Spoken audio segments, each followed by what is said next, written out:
오늘은 원리합계에 대해서 오늘부터 쭉 설명을 할 건데, 오늘은 약간 목소리를 중후하게 해서 수업을 진행하도록 할게요. 자, 시작하겠습니다. 여러분들, 원리합계 굉장히 어렵게 생각하는데요. 원리합계 어려운 거 맞습니다. 그래서 대충 공부하고 원리합계 문제를 해결하려고 하는 그런 어리석은 생각은 하지 마시고요. 선생님이 하나씩 설명을 해줄 테니까 잘 볼 수 있도록 해. 오늘은 원리합계 1탄입니다. 일단 예금에 대해서 설명을 할 건데요. 자, 예금과 이자에 대해서 설명을 해드릴게요. 일단 예금은 돈을 한 번 넣어놓고 땡 하는 거야. 알겠죠? 돈을 한 번 넣어놓고 땡 합니다. 근데 은행에 10원을 저축하고 10년 있다가 찾으면 좀 부끄럽겠죠, 그쵸? 그래서 보통 예금은 큰 돈을 집어넣어요. 예금 문제를 풀 때는 항상, 돈 문제, 원리합계 문제를 풀 때는 항상 이렇게 표를 그려놓고, 이렇게 띠를 그려놓고 풀기를 꼭 부탁하겠습니다. 만약에, 1,000만 원을, 그냥 1억 합시다. 내가 1억을 은행에다가 그냥 저축을 했어요. 그걸 뭐라고 한다고? 예금이라고 한다고. 그리고 그냥 가만히 냅두는 겁니다. 자, 그럼 여기 이제 내가 1억을 이렇게 저축을 했어. 그러면 이제 시간이 이렇게 지날 거 아니야, 그치? 몇 년을 저축했다 그럴까? 일단은 이렇게 그려놓고 대충 때려볼까요? 자, 1년, 2년, 3년, 4년, 5년, 6년, 7년, 8년. 자, 내가 1억을 8년 동안 저축을 했다고 할게요. 8년. 그러면 이제 1년마다 이자를 준다고 합시다. 1년마다 이자를 줍니다. 근데 요 이자 주는 기간은 문제마다 틀리니까 조금 신경을 써야 돼. 자, 1년마다 이자를 주는데 얼마를 줄 거냐면 2%의 이자를 준다고 합시다. 2%의 이자를. 그러면 요 1억이 이제 요게 1년이야. 요게 1년이 지난 거야. 그럼 이제 1억에다가 뭐가 붙었겠어요? 이자가 붙었겠죠? 요 부분에 대해서 먼저 정확히 알아야지만 문제 푸는데 수월해져요. 그래서 요 이자 부분에 대해서 얘기를 하겠습니다. 자, 이자는 얼마가 붙은 거죠? 이자는 1억의 2%가 붙은 거예요. 그러면 1억의 2%는 어떻게 계산하냐면 1억 곱하기 2%, 2%니까 0.02 이렇게 계산하는 거예요. 그러면 1년 뒤에 통장에 들어있는 돈은 얼마겠어요?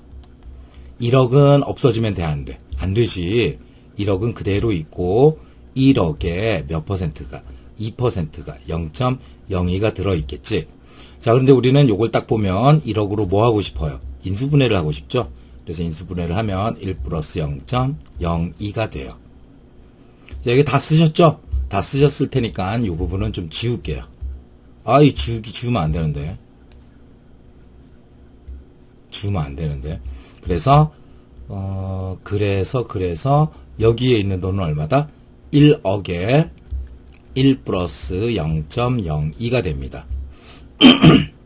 돈이 늘어난 거죠, 그쵸? 그래서 저축을 하는 거예요. 자, 그런데 이 돈이 또 몇 년이 지나면, 1년이 지나면 또 이자가 붙어요. 그쵸? 근데 그 이자가 어떻게 붙는 건지 설명을 해줄게요, 지금부터. 요거 또 지우자. 여러분들은 다 썼죠? 근데, 그러면, 자, 1년 동안 2%가 이자가 붙는데, 또 1년 동안 이자가 붙는데, 그 이자 붙는 방법이 두 가지가 있어요. 복리라는 게 있고, 단리라는 게 있는데, 옛날 선배들은 단리법도 같이 공부를 했어요. 근데 단리법은 안 배우고요. 이제 여러분들은 무슨 법만 배우면 돼요? 복리법만 배우면 돼요. 근데 이 복리라고 하는 건 뭐냐면 이자가 바로 직전 거 기준으로 이자가 붙는 거를 복리라고 해. 그러면 단리는 뭐겠어? 그렇죠. 여기에 이자가 붙는 거예요. 여기에 몇 퍼센트가? 2%가 또 붙는 걸 단리법이라고 하고요. 이해가 안 됐으면 무시해도 됩니다. 복리라고 하는 것은 바로 직전에 있었던 돈, 이 돈에 이자가 붙는 거를 복리법이라고 해. 그러니까 없어지면 안 되는 통장에 있던 돈은 얼마였습니까? 통장에 있었던 돈은 이만큼이었죠. 그렇죠? 그런데 바로 직전의 2%, 방금 전에 필기한 거 있었죠? 1억의 2%는 어떻게 계산했습니까? 1억 곱하기 0.02 이렇게 계산했죠. 그런데 복리라고 하는 것은 바로 직전에 있었던 돈, 1억 곱하기 이게 바로 직전에 있었던 돈이에요. 그렇죠? 이것의 몇 퍼센트? 2%가 이자가 붙는 거예요.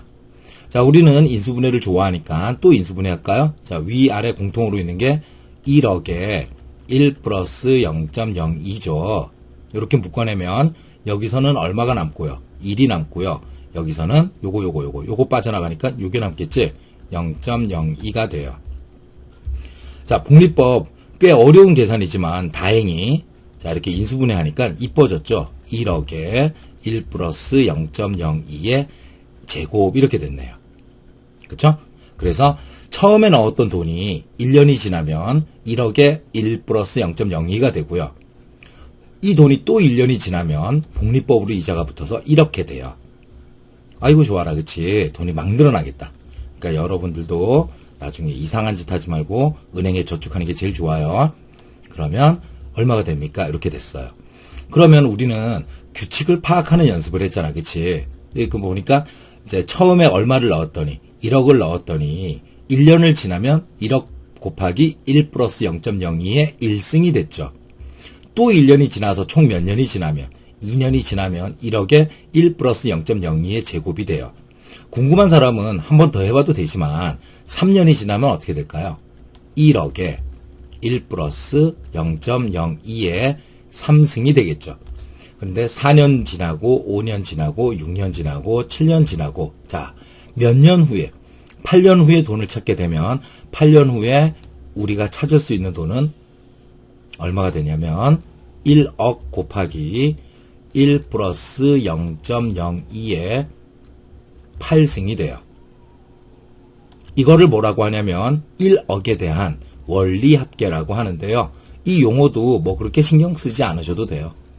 근데 여러분들 예금이 있고 적금이 있는데 예금 문제가 시험에 나올 수도 있거든. 근데 예금 문제를 적금 문제라고 생각하고 풀면 안 돼요. 그래서 몇 년이 지나면 8년이 지나면 1억에 1 플러스 0.02의 8승 이렇게 되죠. 자, 그러면 그 선생님이 이 그림을 자꾸 그리라는 이유가 뭐냐면 문제가 이거랑 똑같이 출제되는 경우는 드물거든. 그래서 항상 이렇게 띠를 그려서 띠표를 그린 다음에 풀고요. 그런데 만약에 이거랑 똑같은 문제가 나왔을 때 남들보다 빨리 푸는 게 중요하잖아. 그치? 그래서 A1을 N년간 근데 중요한 거는 이자가 1년마다 붙는다면 N번 붙는 거지. 그치? N년간 복리 이자로 이율은 R입니다. 자, R이라고 합시다. 여기서는 몇 퍼센트라 그랬으니까 2%라 그랬으니까 R은 얼마가 되냐면 0.02가 되는 거예요. 복리 이율 R로 저축을 하면 자, 몇 년 후에는 N년 후에는 얼마가 되냐면 A의 1 플러스 R의 N승이 돼요. 자, 요거 외워두세요. 그러면 이제 좀 뭐 길다면 길고 짧다면 짧은데 일단은 첫 번째 동영상입니다. 그래서 두 번째 동영상은 요거 이어서 작업을 할 건데 요 공식 꼭 좀 기억을 해주세요. 요 공식 꼭 좀 기억해 주세요.